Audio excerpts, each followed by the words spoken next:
And welcome back to In the Cage with Bards here on Nextsportstar.com. And joining us now, we have the UFC Vice President of Regulatory Affairs here to take us through some of the business aspects and regulatory aspects of the UFC. The one, the only, Marc Ratner joins the program. How you doing, Marc? Very good. I'm always glad to talk to the great province of Ontario, and we have a big fight. We've had so many big fights in Toronto, and now we're just delighted to be on there with you. Well, thank you, Marc. I really appreciate that. And you've always been very generous with your time with me. I've had you on the old show in Vancouver, and I'm glad you followed me along to Ontario. Our pleasure. Excellent. Well, the big news from the regulatory point of view is that the UFC looks to have finally cracked the New York market. It came out last week during the UFC's legal battle with the state that the New York Attorney General admitted that a third-party body could sanction an event, an MMA event within the state, and the UFC counsel said, well, if that's the case, then there's no need for us to continue this lawsuit. Am I right so far? Well, you're right, but there's a big settlement coming up March 8th with the attorneys from New York, and there's certainly not a done deal yet. So we're going to wait to find out what happens on March 8th.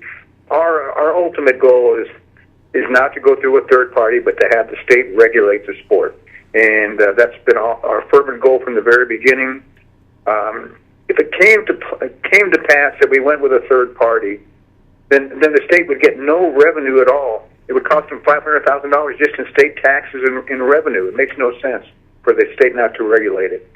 So that's our goal. We'll go to this hearing and with the magistrate and find out where the state stands, and then we'll make our plans from there.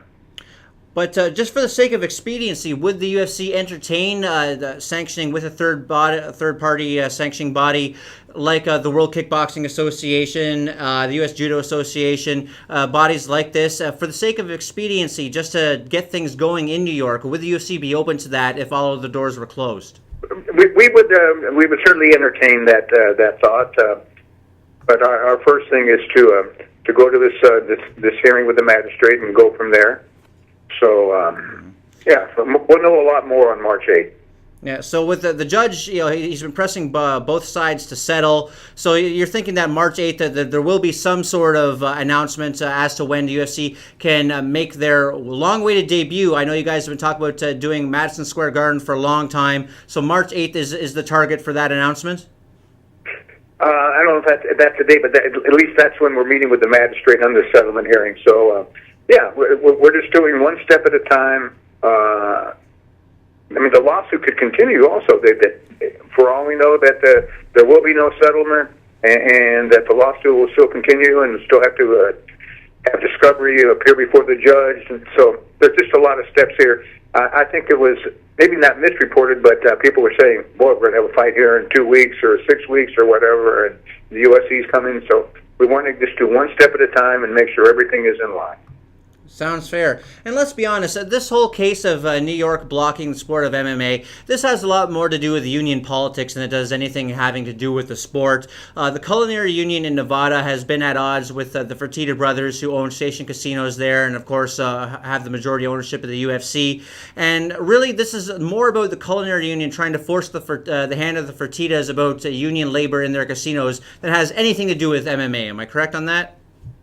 You're very, very correct on that. This is not about the sport of MMA. In the state of New York, you can watch it on free television. You can go to a bar and watch it. You can watch it on pay-per-view. So it's certainly not protecting the citizens in New York. So it's just nonsensical that it's not has not been approved, and I look forward to be approved someday. It's not a question of if; it's a question of when, and I believe it's going to happen. Excellent. Well, if I was part of the Culinary Union, I'd be pretty upset to see where my union dues are going, because UFC coming to New York, that's a boon to culinary workers. That's a boon, an economic boon to the state. It's a boon to hotel workers, restaurant workers, pretty much everyone in that industry. Am I right? Well, no, you're absolutely right. We stay when we go to arenas, whether it's the Garden or wherever we go, and we go to Toronto. I mean, it's all union help. It's so we go to places where they use union people. We stay in union hotels. So this is it's not like we're anti-union. This is something with with the hotels here, with the Stations Casino and the Culinary. Has nothing to do with the state of New York, and we'll just keep fighting it. Well, let's hope this gets resolved sooner rather than later. Let's turn things around now to this past weekend's UFC on Fuel 7 card. Great night of fights, but there was a couple of eyebrows raised at some of the judging calls, the Matt Riddle-Shea Mills fight in particular. And just to establish this for people who don't already know, where there is not a proper athletic commission in, say, foreign countries, or some would argue here in Ontario, you're pretty much the guru when it comes to to sanctioning and regulatory decisions, correct? I mean, you're the guy that appoints judges and referee assignments and heads up the drug testing. Am I right on that? Right. We certainly self-regulate when there is no commission, and we had the most decisions we've ever had on a fight card. We had 9 fights go all the way. Mm-hmm. And the bottom line for me is always did the guy who won the fight get the decision? And I believe in all 9 fights that the correct winner was chosen by the judges. Do I disagree with some of the scoring? Sure. I thought that Riddle won the fight, and one judge had it for the Englishman, Shea Mills, I believe his name was. Yes. So I disagreed with that. I disagreed with some rounds, but overall, the right guys win. Now, whatever I do with the judges, and I do talk with them after the fights, it's more internal. It's not. I don't go on the internet and say this is what happened here or there.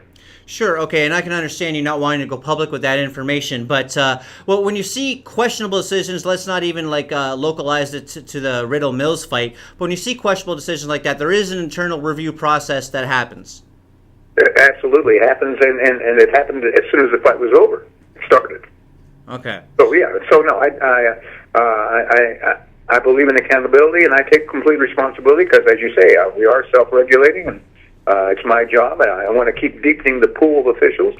We can't use the same 3 or 4 guys everywhere in the world, so we're deepening it, and this is one way we have to look at guys. And we make notes, and I have notes on all the fights we've self-regulated, and then we look at it.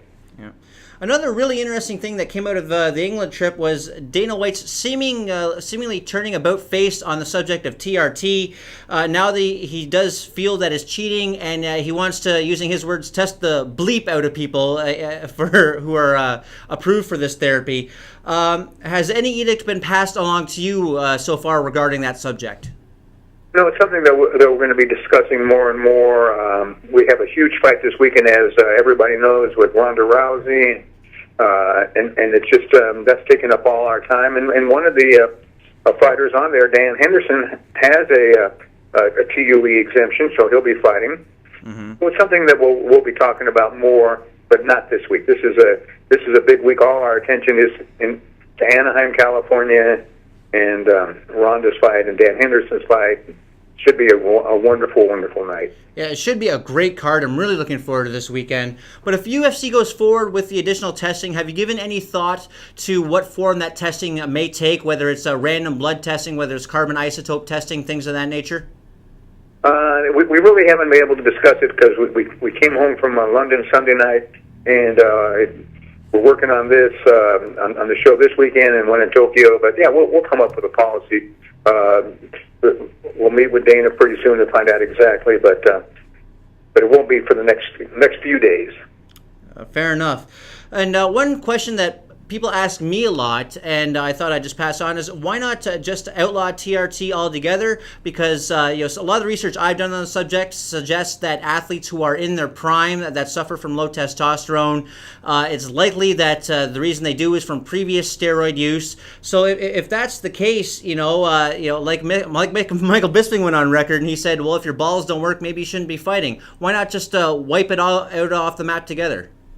Well, there's always a possibility that somebody, in fact, was born with this hypogonadism, and you can't just have one policy. I don't think even WADA has exemptions, mm-hmm. but there's a lot of hoops to go through. But certainly it's something that we'll entertain and look at. It's a troublesome part of the sport right now, and we have to get more knowledgeable. And we're talking to endocrinologists, so. Yeah, we'll have more information. But we're not going to do anything tomorrow. But eventually, yes. Yeah, okay, that sounds good. One other question I have regarding the UFC's substance policy is the company's stance on marijuana. I could talk about this subject all day, but I know you're a busy man, so we'll keep it brief. First, what is the impetus behind testing for inactive marijuana metabolites rather than testing for active THC? Well, it's a very slippery slope when we talk about this because certain states have legalized it. I think I probably talked to you in Vancouver. Our first fight there, I could smell marijuana throughout the arena, and I asked one of the mayor's representative, and he said, "Don't worry about it. That's just BC bud." That wasn't me, by the way. I mean, it's fine, but it is still illegal to have this in your system, and until it changes, fighters have to be wary of it and follow the right procedures. I don't think it's performance enhancing, and I certainly understand that part, but it's not legal yet, and that's got to be our stance. But if someone's not intoxicated when they're fighting, and you can measure that by testing for THC rather than inactive metabolites, if someone's not intoxicated when they're fighting, then I'm a little fuzzy on the issue because, like you said, that there are places where it is legal now, like Washington and Colorado, and of course there's I forget how many states off the top of my head. I think almost 20 states that allow it for medicinal purposes. Matt Riddle, he had to go get fingerprinted by the FBI to get his medical marijuana license. Nick Diaz has a physician's prescription for it. So I guess I'm just kind of fuzzy on why inactive metabolites is the mechanism rather than testing for someone who is actually intoxicated, which I completely understand. Well, there's also certain levels that would be in your system that show how far back it's been in your system. So it's I think the testing is accurate. It's got to, the whole culture has to evolve, and I think it will as more states legalize it and things will change. But the best example I can give, alcohol is legal. Mm-hmm. Can't drive with it in your system, and it's so far that's the stance of different testing procedures in different states, and different commissions. Mm-hmm. I think it will evolve. I think it will change, but right now it's still not legal. Okay, but you mentioned alcohol, and I don't want to feel like I'm hammering you about this, but I do find it fascinating. You mentioned alcohol.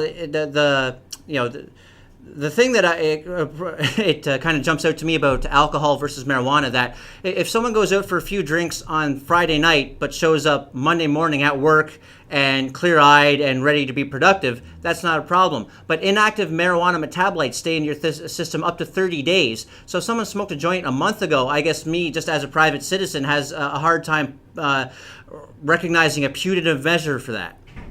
Well, I don't think that the testing goes that way. That it was 30 days ago that it's going to show up in the way that you're expecting. I don't think that's true at all. Okay, well, that there have been others that have made the argument otherwise, but that's all right. Just last question on this subject for you. It was reported that Dave Herman and Thiago Silva were both sent to a rehabilitation center after testing positive for marijuana. Is that correct? That's correct. Okay. Medical opinion does not seem to favor that marijuana is an addictive substance. So I'm wondering what the logic is behind sending people and spending all that money to send people to rehab for something that isn't addictive. Well, it may not be addictive for some. Some people smoke every day that I know. So that's the philosophy that we have come up with. We feel very strongly. We're anti-drugs here, and we self-regulated, and that's the decision we came up with. Both fighters agreed to that. I think one of them's already done. So we're not. I can argue with it and give our side, but that's the way it's going to be. Okay, fair enough, Mark. I appreciate you giving your opinion on that. Let's move something closer to home for me. The MMA situation in Ontario. UFC comes here once a year. I believe you're set to come back to the Air Canada Centre here in Toronto in September. Is that right? Yeah, sometime in the fall. Yeah. We'll be in Montreal, as you know, in I guess it's a month right now. Yeah, it's March 16th. Yeah, so it's coming up big sales there. We certainly want to get back to BC. We want to come back to Vancouver. We're working on a provincial commission for the province. We're also working on Saskatchewan, and we're doing some stuff in Manitoba too. So we're very pro-Canadian, and we'll see. But yeah, we'll be back in Toronto in the fall, and it's been a great market for us. Yeah, I'm tremendously excited to see the UFC back in Toronto, back in Ontario. My concern is that other than the UFC card, that there's exactly one other MMA card booked for Ontario this year at this time. And Ontario, we have the largest population within Canada. We're almost 13 million people, I believe. And one of the issues that's happened here is that since Score Fighting Series closed, and I know a lot of people that were involved with UFC were very supportive of Score Fighting as a developmental league. But without Score Fighting and the backing of the Score Network, it seems to be too expensive for anyone else to kind of step up and run the smaller shows. I mean, promoters are saying publicly that it's somewhere in the neighborhood of $50,000 for just commission fees before they've paid one fighter, before they've run ad. Now, my question to you as a regulatory guru and as a UFC representative, don't you think it would behoove the Ontario Athletic Commission to make it easier for promoters to run cards here and build the sport more at a grassroots level? Yeah, I don't know. It sounds a little exorbitant. It doesn't. I don't know that to be a true fact that it costs that much money to put on a fight. There's gate taxes. There's other taxes, but that sounds a little exorbitant to me. And well, there's been more than one promoter from different companies that have come up with that figure. Yeah, I'd have to really research it.